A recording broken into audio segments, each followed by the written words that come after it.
ನಮಸ್ಕಾರ ಆತ್ಮೀಯ ವೀಕ್ಷಕರೇ, ತಮಗೆಲ್ಲರಿಗೂ ರಾಷ್ಟ್ರಪ್ರಜ್ಞೆ ವಾಹಿನಿಗೆ ಸುಸ್ವಾಗತ. ನಮ್ಮ ಸ್ವಾತಂತ್ರ್ಯ ಹೋರಾಟ ವಿಚಾರಕ್ಕೆ ಬಂದ ಕೂಡಲೇ ನಮ್ಮ ಸ್ಮೃತಿ ಪಟಲದಲ್ಲಿ ಮೂಡುವ ಮೊದಲ ಚಿತ್ರ ಮಹಾತ್ಮ ಗಾಂಧೀಜಿಯವರದಾದರೆ, ತದನಂತರ ಮೂಡುವ ಚಿತ್ರವೇ ನೇತಾಜಿ ಸುಭಾಷ್ ಚಂದ್ರ ಬೋಸ್ ಅವರದು. ಮೊದಲನೇ ಮಹಾತ್ಮರನ್ನು ನಾನಾ ಕಾರಣದಿಂದ ದಿನಾಲೂ ನೆನೆಯುತ್ತೇವೆ. ಆದರೆ ನೇತಾಜಿ ಸುಭಾಷ್ ಚಂದ್ರರ ಬಗ್ಗೆ ನಾವೆಲ್ಲ ಇತಿಹಾಸದಲ್ಲಿ ಓದಿದ್ದು ಮತ್ತು ಕೇಳಿದ್ದು ಎರಡೇ ವಿಚಾರಗಳು.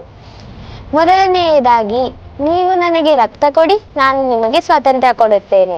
ಎರಡನೆಯ ವಿಚಾರವೆಂದರೆ ಅವರು ಆಜಾದ್ ಹಿಂದ್ ಸೇನೆಯನ್ನು ಕಟ್ಟಿದರು ಎಂದು. ಆತ್ಮೀಯರೇ, ಈ ಎರಡೇ ವಿಷಯವನ್ನು ನಾವು ಸ್ಮರಿಸಿದರೆ ಅದು ಅವರ ಮಹಾನ್ ರೋಮಾಂಚನಕಾರಿ ಕಾರ್ಯಕ್ಕೆ ಬಗೆದ ಅಪಚಾರವಾಗುತ್ತದೆ. ಒಬ್ಬ ಮಹಾನ್ ತ್ಯಾಗಿ, ಯೋಗಿ, ನೇತಾರ, ಸಂಘಟಕ, ಮಹಾನ್ ಕ್ಷತ್ರಿಯ ಗುಣ ಸಂಪನ್ನರಾಗಿದ್ದ ಸುಭಾಷ್ ಚಂದ್ರ ಬೋಸ್ರ ಜೀವನವು ಅತ್ಯಂತ ಸ್ಫೂರ್ತಿದಾಯಕ. ಆತ್ಮೀಯರೇ, ಅವರು ಬದುಕಿದ್ದು ಸುಮಾರು 47 ವರ್ಷ. ಆದರೆ ಅವರ ಸಾಧನೆಯು 7 ಜನ್ಮಕ್ಕೂ ಮಿಗಿಲಾದದ್ದು ಎಂದು ತಿಳಿಯಬೇಕು. ಆತ್ಮೀಯರೇ, ನೇತಾಜಿಯವರ ಜೀವನವನ್ನು 3 ಆಯಾಮದಲ್ಲಿ ನೋಡಬೇಕು.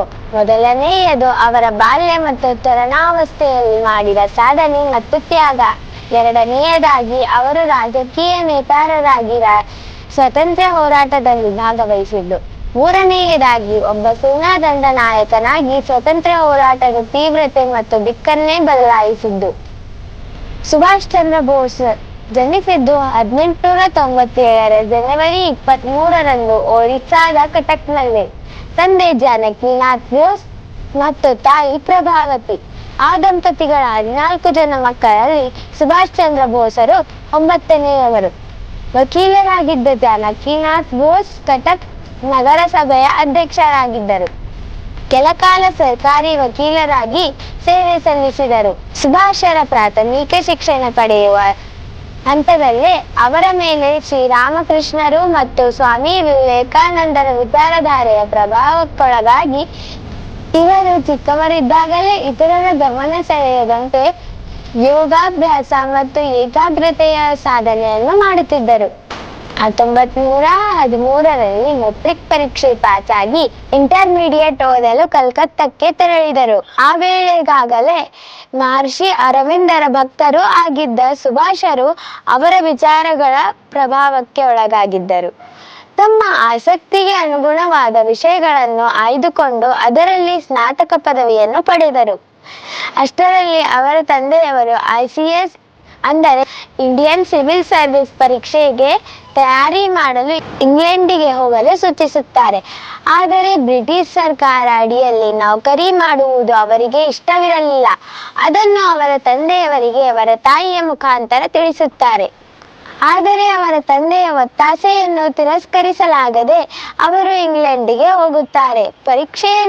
ಪರೀಕ್ಷೆಯ ತಯಾರಿಗೆ ಕೇವಲ 8 ತಿಂಗಳ ಕಾಲಾವಕಾಶವಿರುತ್ತದೆ. ಸಮಯವನ್ನು ವ್ಯರ್ಥ ಮಾಡದೆ ಪರೀಕ್ಷೆಗೆ ತಯಾರಿ ಮಾಡಿ ಪರೀಕ್ಷೆಯನ್ನು ಬರೆದು ಅದರಲ್ಲಿ 4ನೇಯ ಸ್ಥಾನವನ್ನು ಹಾಗೂ ಇಂಗ್ಲಿಷ್ ಸಾಹಿತ್ಯದಲ್ಲಿ ಪ್ರಥಮ ಸ್ಥಾನವನ್ನು ಪಡೆಯುತ್ತಾರೆ. ಆದರೆ ಅವರ ಮನಸ್ಸು ಬ್ರಿಟಿಷರ ಗುಲಾಮರಾಗಿ ಕೆಲಸ ಮಾಡುವ ಇಚ್ಛೆ ಇಲ್ಲ ಎಂದು ಅವರ ಅಣ್ಣನಿಗೆ ಪತ್ರ ಬರೆದು ಕಳಿಸುತ್ತಾರೆ. ಇದನ್ನು ಕೇಳಿದ ಎಲ್ಲರಿಗೂ ಆಶ್ಚರ್ಯವಾಗುತ್ತದೆ.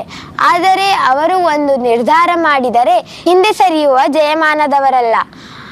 ICS ನೌಕರಿಗೆ ಸೇರುವ ಮುನ್ನವೇ ಅವರು ರಾಜೀನಾಮೆಯನ್ನು ಸಲ್ಲಿಸಲು ಹೋಗುತ್ತಾರೆ.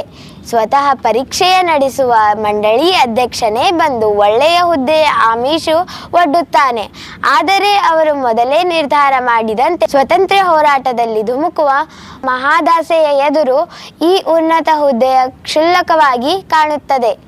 ಕೊನೆಗೆ ರಾಜೀನಾಮೆ ಸಲ್ಲಿಸಿ ಮಾತೃಭೂಮಿಗೆ 1920 ನವೆಂಬರ್ ತಿಂಗಳಲ್ಲಿ ಹಡಗಿನ ಮೂಲಕ ಮುಂಬೈ ನಗರಕ್ಕೆ ಬಂದಾಗ ಅವರನ್ನು ಸ್ವಾಗತಿಸಲು ಸ್ವತಃ ಗಾಂಧೀಜಿಯವರು ಹೋಗುತ್ತಾರೆ. ಇಡೀ ದೇಶವೇ ಸುಭಾಷರ ತ್ಯಾಗ ಮತ್ತು ಸ್ವಾತಂತ್ರ್ಯ ಹೋರಾಟದಲ್ಲಿ ಧುಮುಕುವ ನಿರ್ಣಯವನ್ನು ಶ್ಲಾಘಿಸುತ್ತದೆ. ಮುಂದೆ ಅವರನ್ನು ಗಾಂಧೀಜಿಯವರು ಬಂಗಾಳಕ್ಕೆ ತೆರಳಿ ದೇಶಬಂಧು ಚಿತ್ತರಂಜನ್ ದಾಸ್ರ ಅಡಿಯಲ್ಲಿ ಕೆಲಸ ಮಾಡಲು ಸೂಚಿಸುತ್ತಾರೆ. ವೀಕ್ಷಕರೇ, 23 ವರ್ಷದ ತರುಣರಾದ ಸುಭಾಷರು ಇಚ್ಛಿಸಿದರೆ ಆರಾಮದಾಯಕವಾದ ಜೀವನ ಸಾಗಿಸಬಹುದಾಗಿತ್ತು. ಆದರೆ ಅವರು ದೇಶಕ್ಕಾಗಿ ಹೋರಾಡಲು ಆಯ್ಕೆ ಮಾಡಿಕೊಂಡಿರುವುದು ನಮಗೆಲ್ಲ ಸ್ಫೂರ್ತಿದಾಯಕವಲ್ಲವೇ ವೀಕ್ಷಕರೇ? ಹಾಗಾದರೆ ಇದಕ್ಕೊಂದು ಲೈಕ್ ಮತ್ತು ಸಬ್ಸ್ಕ್ರೈಬ್ ಆಗಲಿ. ಸುಭಾಷ್ ಚಂದ್ರ ಬೋಸ್ರ ಮುಂದಿನ ಜೀವನದ ರೋಚಕ ಕಥೆಯನ್ನು ಇನ್ನೊಂದು ವಿಡಿಯೋದಲ್ಲಿ ನಿಮ್ಮೊಂದಿಗೆ ಹಂಚಿಕೊಳ್ಳುತ್ತೇನೆ. ಎಲ್ಲರಿಗೂ ನಮಸ್ಕಾರ.